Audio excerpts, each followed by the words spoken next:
Now it's time to say hello to a house and garage legend, label owner with 7 dials, resident at Fuse for a decade, Yeah. and a really, really lovely guy and handsome man, Seb Zito. Oh, thank you, man. Blush.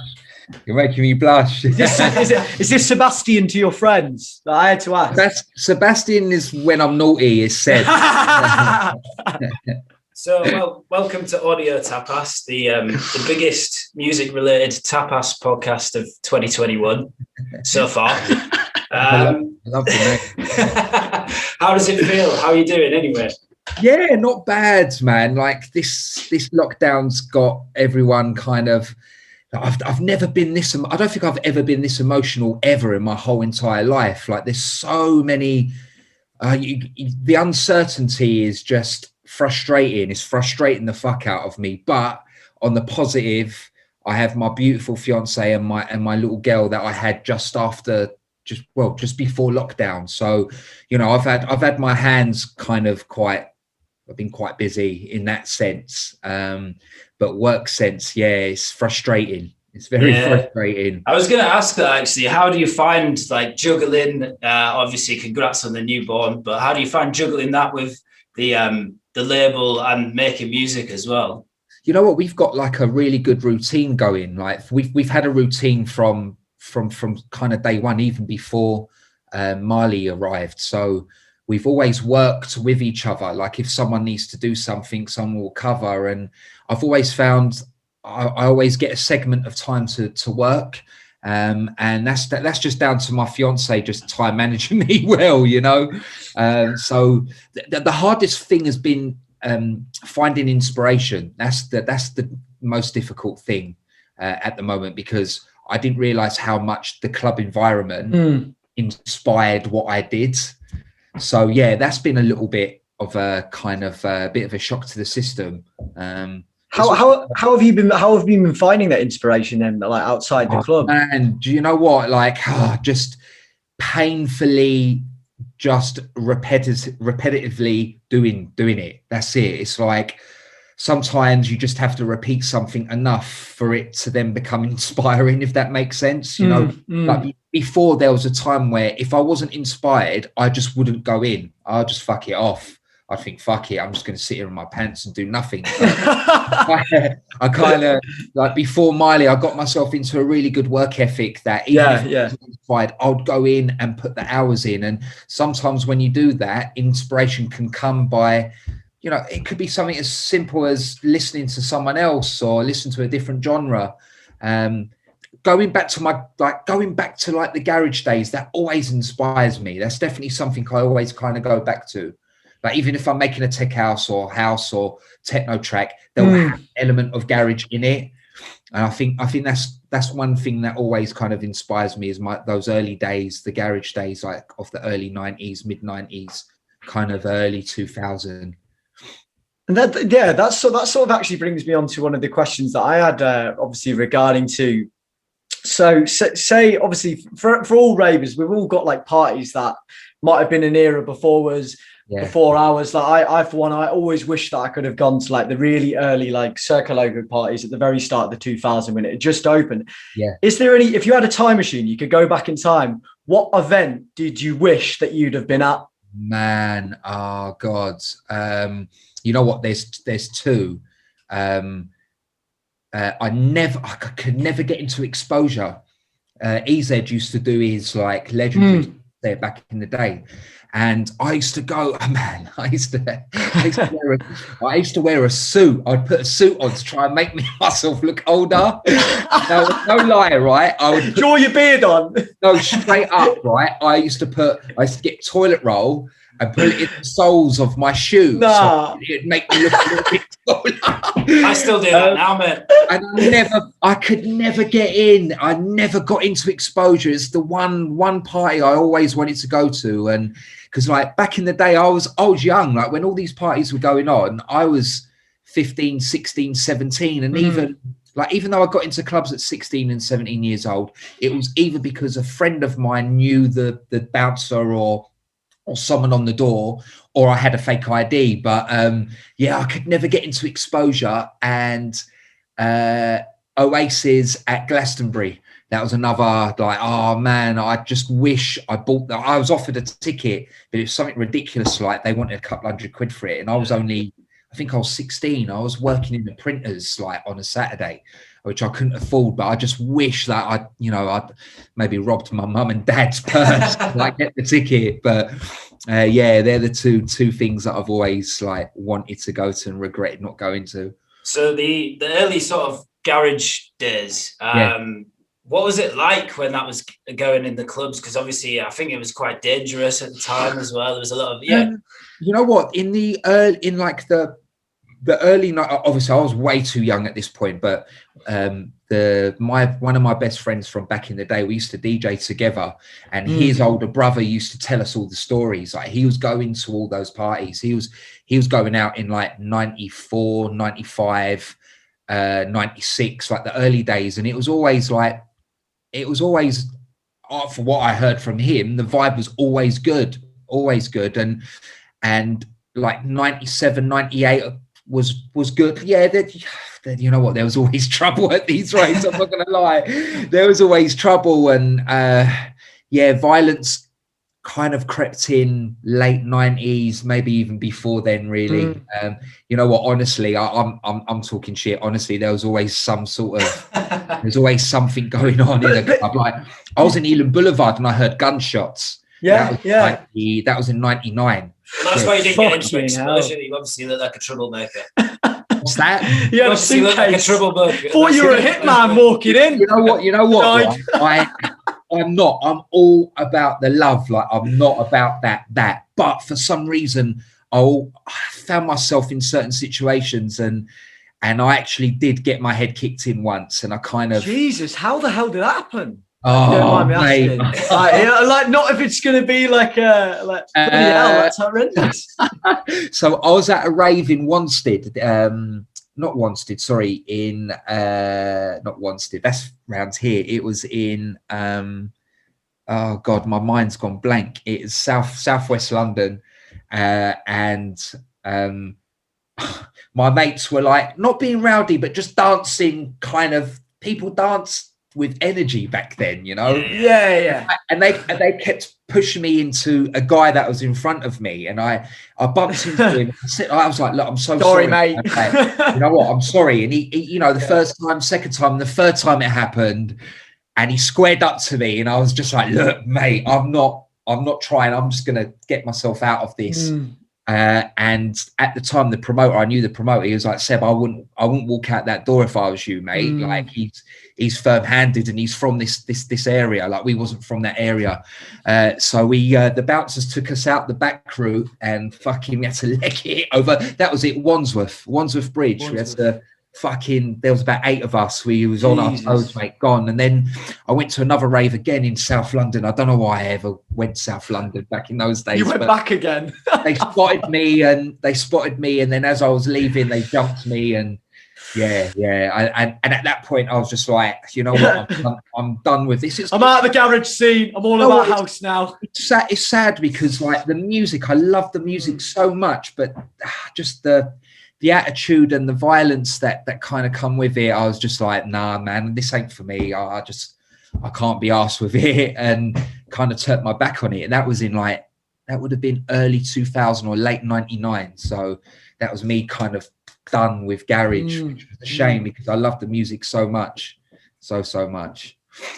Yeah, man. So I think like I watched a little documentary on YouTube. I think you did it a few years ago, and he mentioned a story about the Seven Dials Youth Club, and it kind of burned down when you were in it.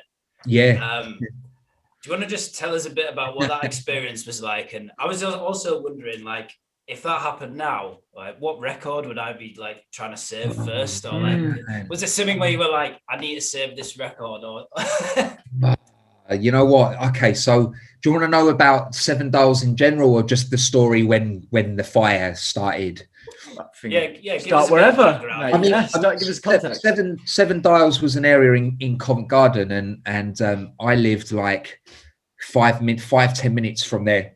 My parents are still in their council flat now, and that was like back in the day. I don't know whether youth clubs are a thing now, but we had 2 youth clubs. We had one in Seven Dials, and we had one called Mary Ward, which was in Holborn. So I was like, all my friends were either from Holborn or Covent Garden, and kind of like North London as well, Angel, kind of around that way.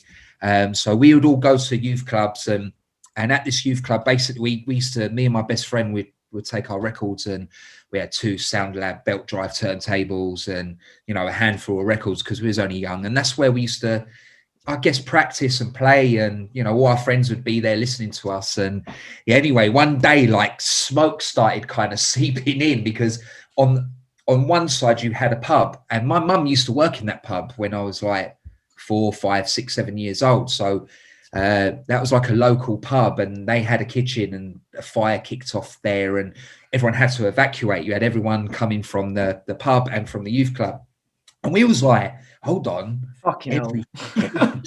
Our turntables, our mixer, get back in, our records, right? All the kerfuffle was going on. Me and my best mate just slipped around the fire exit, crept back in, picked up fucking everything. I had both turntables. We left the hi-fi system in there. That was a piece of crap. Fuck up. I had both turntables. He had the mixer and the records, and we just kind of run out. But, you know, at that point, it was smoky, but it wasn't, I don't think it was dangerous. Right now, it probably, I don't know if I'd do it now. It's irresponsible because I have a little kid now. But yeah, we didn't even think. We just ran straight in there and got everything. Yeah, no, I suppose you would if that was like at that age. Oh, lie. That was everything. That was everything to us. That's all we had. We didn't have anything else other than that. I'll be saving me Dido LPs, me. That's what I'll be doing. So I think that brings us nicely onto a feature called Overrated and Underrated. Okay. So I'm just going to throw some topics at you. Okay. I just want you to say whether you think it's underrated or overrated, and then a little explanation as to why. So first one, social media. Oh, fucking hate it. I'm going to say overrated, but it really... Yeah, it's massive. Yes, but there's so many platforms out there. For me, it's too confusing for me. I'm a simple guy, man. I like everything simple, but yeah, it's overrated. There's too much. There's too much for the human brain to take in. There's too much information. There's too many reels and whatever. Yeah, overrated. No, I'm in agreement on that one. CDJs. CDJs, oh dear. I think they're underrated in a way, you know. There's so much you can do to it, especially the CDJ 3000, right? The CDJ 3000, that's opening up a whole new world. It's got an Arga on it, hasn't it? Oh man, it's got a screen. I think you can rice cooker. You can kind of you can make espressos whilst you're DJing, man. Yeah, I think it's underrated solely because I don't utilize them to the way maybe I should. I'm sure young kids are probably using them more than again, I'm a simple guy. I come from Technics. I just pitch and mix. That's it, done. So for me, it's underrated. Justin Bieber. I don't even know what to say to that. The geezer's a prick. He's overrated, man. He's overrated. Next. I'm in disagreement. You're his Christmas album was pretty good, though. He's a troubled soul from what I've read. Like he's overrated, man. Overrated. If you're listening, Justin, there's better artists than him. It's not for me. I mean, maybe he resonates better with the younger generation, but not for me. What about the snooze button? The snooze button, you know what? I don't have to use it, man. I live in my own time. It's seriously, I haven't used the snooze button since I left my job, which was about 12 years ago. So what would you say to that? Underrated? I don't know. Overrated. I'd say it's overrated. It's overrated. It's not a good thing, really. It's lazy, man. Just get up. Yeah. How about chocolate in the fridge? You know what? I've actually got chocolate buttons right now in the fridge. There's lots of people right now who are going to be going, ooh. That's for some reason that's such a point of contention between people that you either put it in the cupboard or it's in the That fridge. shit's underrated. Cold chocolate, though. I don't know if I agree with you, mate. No, it's nice because I'm going to go and whack him in now. Get the Maryland in there. You know why, right? 'Cause I'm just a complete and utter pig when it comes to eating like anything really. And if it's warmer, it means I can digest it quicker. Just Process for me. The thought process for me. put it in the freezer. If I've got to chew it, then it takes me longer to eat it. So yeah, underrated, man. Have you ever put tang fastics in the freezer? No, It's fucking banging that. That is Party trick. It's a recommendation. Yeah. I'll have to try that one. Audio Tapas exclusive for anybody listening. Do you know what I might have to do just for a laugh? I might have to let my little daughter just not obviously eat it because she can't, but just have that first little suck in your face. That's probably a little bit cruel, man. I'll wait until she's at least one. Ease them in. Well, you mentioned there about when you left your job. Was that at BT? Yeah. I think there was a moment where sort of Enzo had offered you a gig at Fuse and you didn't know if you could make it because of BT. So you have this choice to make. Do you leave BT? Yeah. Do you join Fuse? So man, I was working for BT the first two and a half years, no, the first 2 years of Fuse at 93 Feet East. I was going in mashed every Monday. I'm talking about I've blacked out at my desk, all sorts, man, falling asleep in the toilet. Like we used to go from Fuse, like we used to do Circuit on a Saturday night, do the after party to Circuit, then do Fuse, and then after Fuse we'd either go to T-Bar for like, and because that used to close at, I think it was midnight or 1, I can't remember, 1 or 2 in the morning. We used to go T-Bar, and then from T-Bar we'd either go Socho or to the end for AKA, would go there. And then I would leave there at 6 o'clock in the morning and go straight to work. I used to have my shower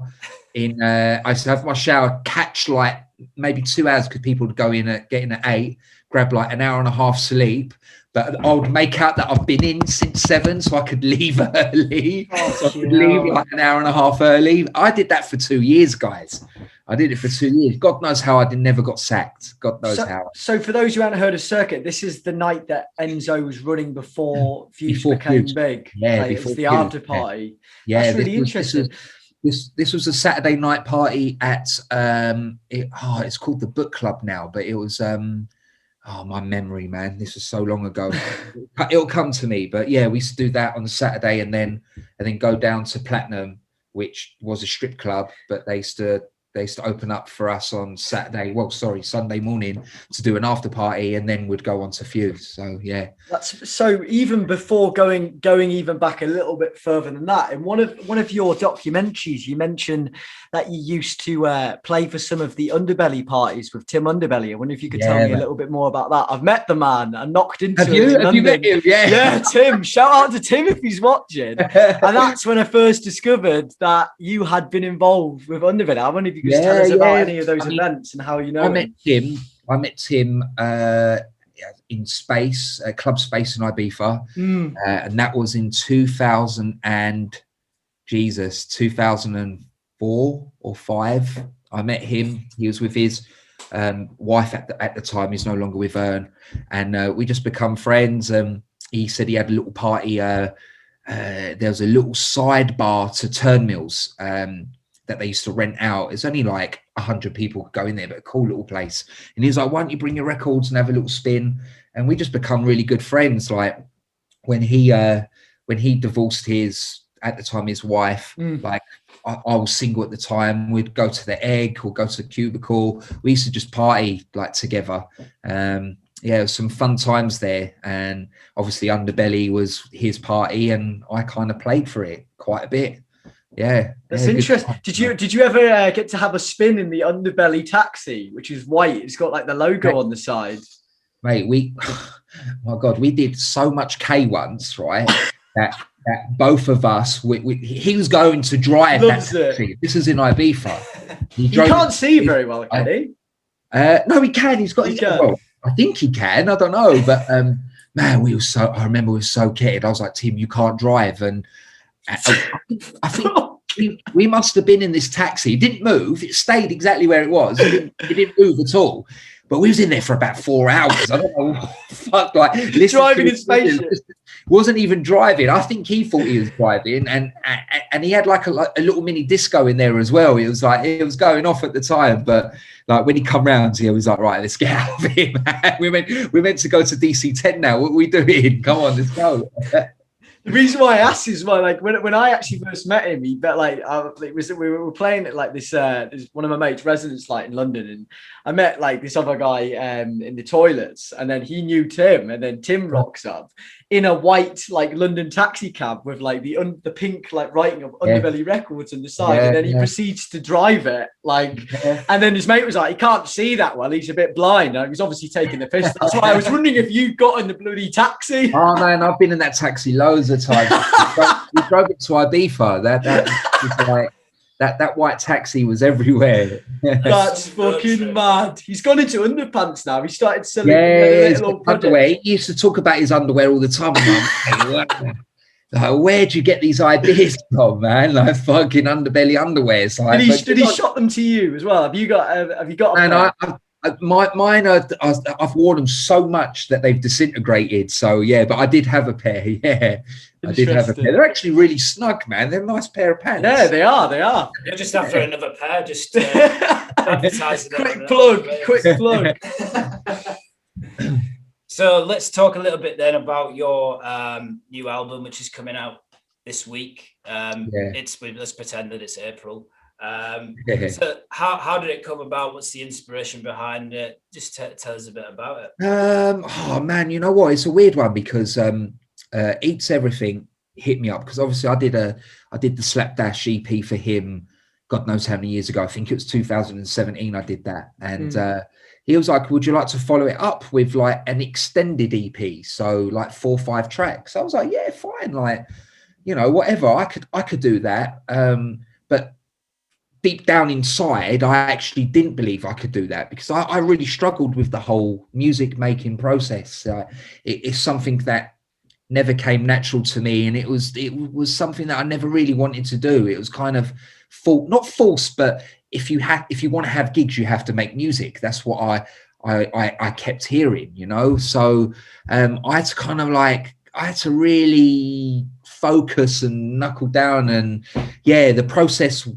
I just hated making music. Like I really didn't at the time. Like I would maybe do 1 or 2, if I'm lucky, 2 EPs a year. And as you know, that's just not enough. Like you need to do more than that. And I just didn't know I was capable of doing it. I was going through a little bit of a bad time because I just didn't feel good about myself, and I didn't feel good about my music. If you don't feel good about yourself, then your music is not going to be good either. That's kind of because I make from my personal experience and how I'm feeling and stuff. So I remember telling my fiance, and she's like, yeah, you can do it. And I just put my head down and went into the studio and just experimented and started doing, because you know we're known for that fused dubby sound, and honestly this album is not that. It's not that at all. It's everything but that. And I don't think that was really a mindset for me. I just went in and just thought, you know what, fuck it, I'm just going to see what happens. And I bought the Emu, which is an old like 90s bit of kit, and just like dived into that. And I had the Akai S950 as well. So I was just like playing around with different things, and I just like end up writing 17 tracks and.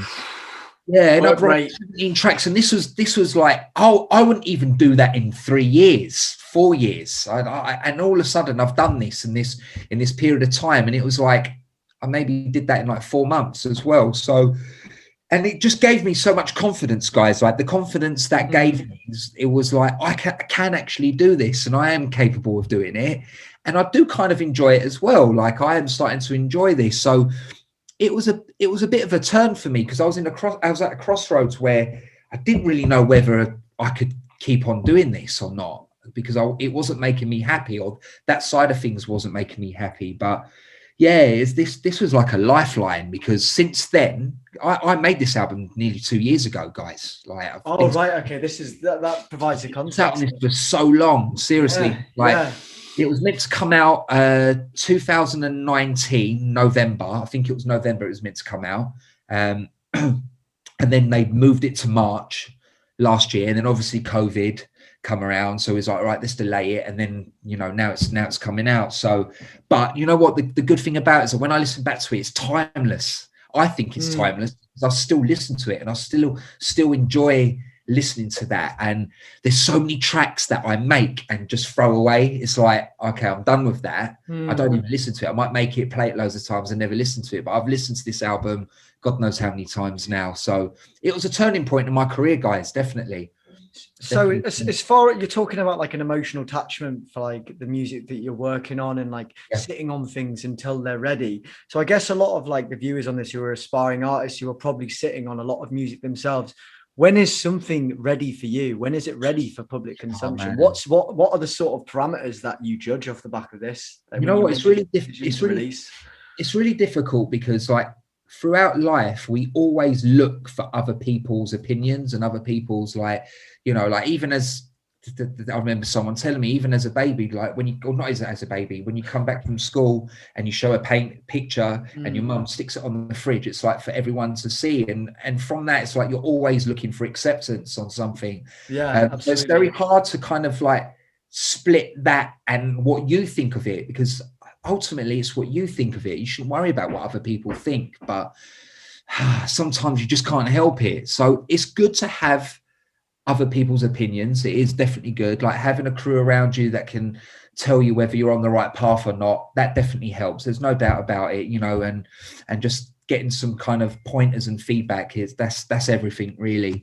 But ultimately, I don't know, it's just something like, I think you've got to ask yourself, would you play it in a rave? Would you play that? And if the answer is yes, then fucking pull it out, don't sit on it any longer. That's it.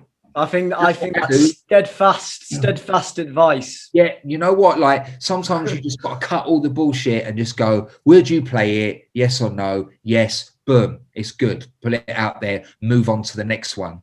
So another question that I had that I thought was probably relevant to this as well. So you've crafted your own sound over like the years that you've been making music. There's a Seb Zito sound there. There's a few sound. Is there anything that you feel that you specifically do with like either the way you treat your samples, your drums, or even like just your approach to like getting down melodies? What do you think constitutes like your sound? I mean, I try and not overuse sounds. Although that's very difficult because obviously if you like a sound, you're going to use it again. But I try and kind of approach tracks with different sounds and not recycle as much. But if you want to try and accumulate a sound, it is good to recycle because obviously you're going to keep that consistency throughout your music. But I guess, I'm always going to use those kind of real bassy bass lines. That kind of subby, greasy sort of sound is something that I like to use. I like to chop up vocals, like the garage days. I like to use that. I don't know, man. There isn't really a thought process when I make music. I just kind of go in and see what happens, sort of thing, because that's when the magic really happens, guys. That's when you're just in there and just being and just messing around and having fun. That's when you make your best music. Yeah. But you can go in and go, right, I'm gonna make this sort of beat. That's cool. Like, but I always find whenever I do that, it just sounds like someone else's track. It's not pure. I think if you want it to be pure, you've just got to go in there and just like be, I guess, and just it's play a state of flow, isn't it? Really, as soon as you're trying to force an idea, that's when it just starts to it just like sounds like everything else. I've done it and we're going, oh, okay, I'm going to make this track for that label, and it just in my heart, it doesn't feel real. It doesn't feel pure. Like music should come from a pure place. So I think when you go in, you shouldn't really have any kind of preconceptions on how you want it to sound or what you want it to sound like. Just do what you do and trust your instincts, I guess. So I think it's probably steadfast advice for aspiring artists who are trying to like kind of just adhere to a certain label or a certain sound, is make what you would say just from the heart and see what happens. From the heart, because otherwise you're just going to make other music that everyone else is doing. And what's the? I agree. you're not gonna gain anything from that. You're just gonna be another producer or another DJ that's doing that. You've just got to go in and just trust yourself. You've got to truly trust yourself, and that's the hardest part of this. And it's taken me 8 years to get to this point. Some people can do it very quickly, but yeah, just trust your instincts, man. You know what's good and you know what's bad, and just go by that. Yeah, so you mentioned there about using a lot of big basses and like Reese basses and things like that.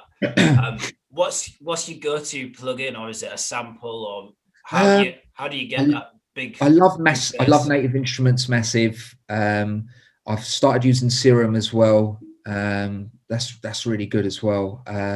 My Emu, man, I loved all the Emu stuff is sick.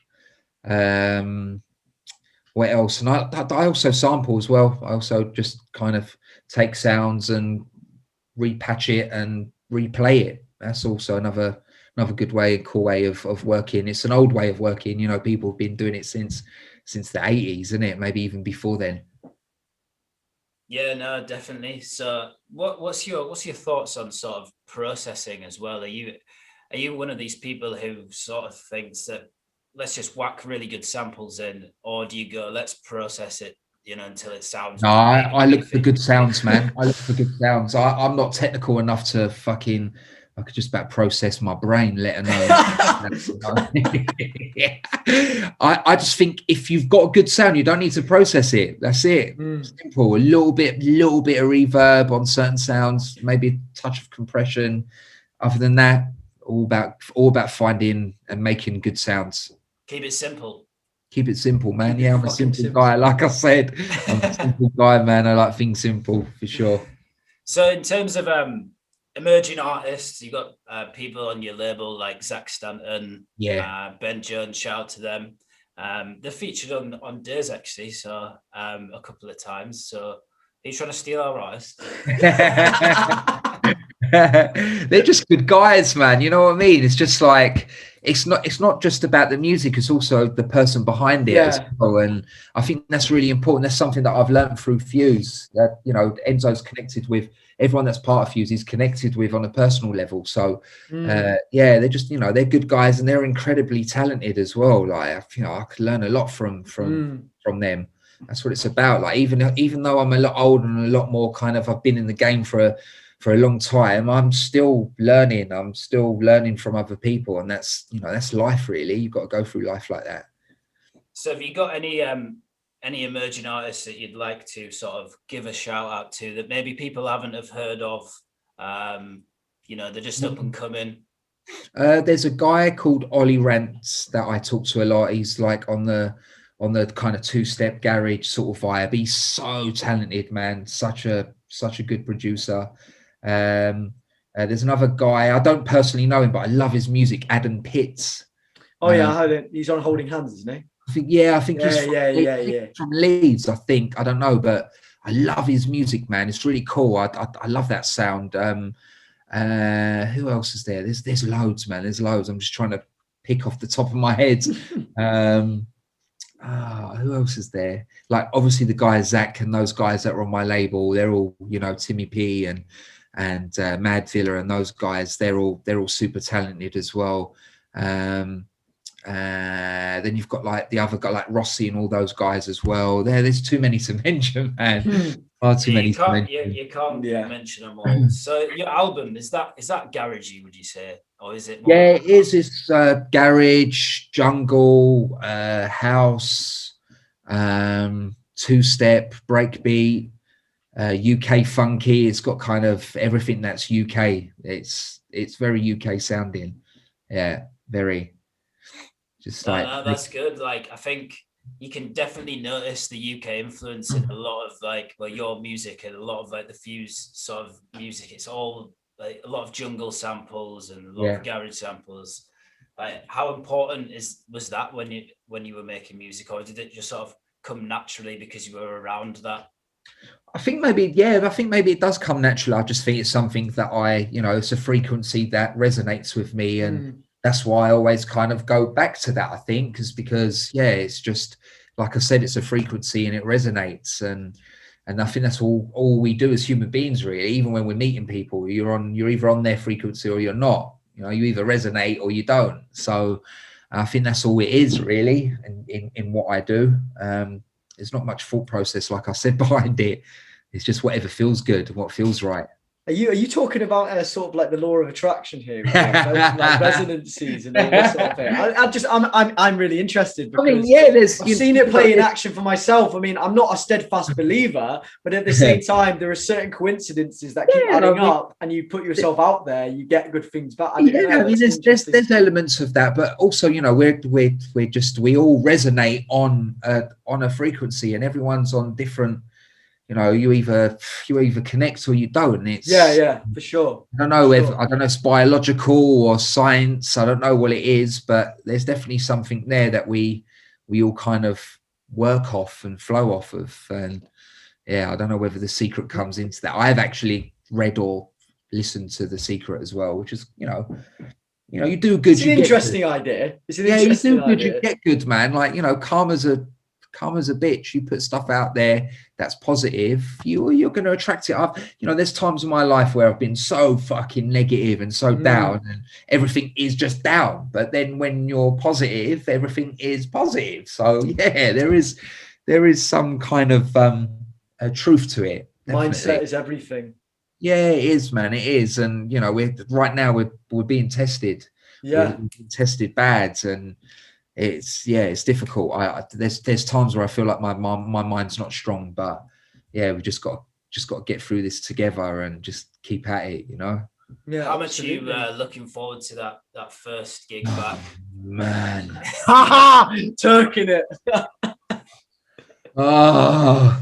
I just like, it seems so far away because we're nearly at a year now. We're pretty much you know, it's a fucking year, isn't it? It is a year. It's well over a year. I just can't wait. I can't wait to play, and I can't wait to rave, and I just can't wait to be with other people and fucking share a drink and take a pill together and have all these things that we should be doing. We should be connecting and socializing and just being human beings. We're meant to be social. So is that the thing that you miss the most, is the social interaction? Just the interaction, man, and not connecting with people. Like, I'm sorry, but you can't connect with someone like this. You just can't. No. You can't do it. I'm sorry. I'm not buying it. You know what? I'm all up for this whole, you know, because I read we're moving into a new, we're moving into a new phase. What do they call them? Industrial revolutions, I guess, which is it's a technical revolution we're going into, and I'm all up for it, but you can't take away human interaction. You can't. I'm sorry. This is not the new normal. Like, I won't accept it. I'm sorry. I accept digital currency, all the other things. You know what? It's fine. I move with the times, but you can't take away human interaction. You just can't. I'm sorry. You can't do it. We're living beings. We're meant to interact. That's the whole point. Meant to recreate. We're meant to, you know, meet our partner and have children and families, and that's the whole point of life. So that, if you know what, you could do whatever you want, everything else, but do not take that away from us, man. That's part of us. So, like, if you could teleport to like this party after COVID is over, where are you and who are you with? Man, 93 feet east. I don't care. Yeah. Jeez. 93 feet east. With all my crew, man, with everyone, like even fallen soldiers, even people I've lost, man. If I can resurrect them and get us all together there, that's where I'd be. Yeah. So use Rave, obviously. Come on. So if you could curate a party when we're back in the clubs at 93 Feet East, what is the dream lineup? Who's on the bill? Oh man! You can have anybody alive or not with us. Right. Anymore. Okay. So obviously it'd be me and Enzo back to back. Definitely, we'd be going back to back for sure. That's standard. I'd have EZ. Definitely, EZ is playing. I'll resurrect Tough Jam. I'd want them to get back and do a set. I love Paul Wolford. Paul Wolford special request. I love him, man. I think he's an absolute fucking G. I love him. I love his special request sound. I'll have, you know what? I'd have Ricardo Villalobos in there because when he's good, he's fucking good. You know, God, it's a real mixture of people here, isn't it? Well, this party can roll on for days. I mean, it's after COVID, so you can expand the lineup. Like, I'd actually have Ricardo and Pedro for the after party. Two for the after party. They'll do all day Sunday morning through till Monday. Not Zip. Just them two, and then it'll be me. It'd be me and Enzo, Tough Jam, EZ, Special Request. Who else, man? I've got to get one of the new school in there as well, man. I'll get one of the new school in there. Who else? Oh God. You know what? He doesn't really play much, but JW, he's a young guy that was part of Fuse. He's such a good DJ, man. I'd have him as well. Yeah. That's mint. So you said you and Enzo back to back. So out of you two, who would you say lasts the longest? DJ, I mean, of course. Oh man, we're both pretty fucking. We're both shitbags, man. I mean, we did 18 hours together at Club Division there. Fucking hell, that's a sick club for those in Berlin. Man. For those who don't know where that is, both throwing up as well. I was like, hold on, it's like running to the toilet, throwing up, and coming back and playing again. I'd say me because I'm just younger, innit? You know. Yeah. Oh, sorry, just fired. It's all right. You can smell it from here, mate. Got overexcited. I was like, the prospect of a rave. I'm just farting. I've just shit myself. Hold on, touching properly, guys. We'll put this bit in the trailer. So you mentioned EZ there. The man's a legend. Like, he started like doing these mad 24-hour sets just for charity. I think he raised like nearly 100 grand the other day. Yeah, it was like 90 grand. He's cutting all the way up like for 24 hours, and it's just like the guy's mental. He's insane. Do you reckon you could go one to one in a spin-off with DJ EZ? No. 24 hours. Oh, man. Resounding no. I could play for 24 hours, no doubt. I could do that, but no, I just couldn't. He's one of a kind. Man. Come on, man! You need to send for him. That's come on. This is an audio Tapas send. Anyone that goes through him is getting annihilated. I don't care. He's the best DJ in the world. With technical abilities, one of the best. One of the best. Who would you like to go in a spin-off against them? Oh, spin-off! Oh, wow. Come on. I don't want to send any heat. We're swinging USBs here. Swinging USBs. Solomon.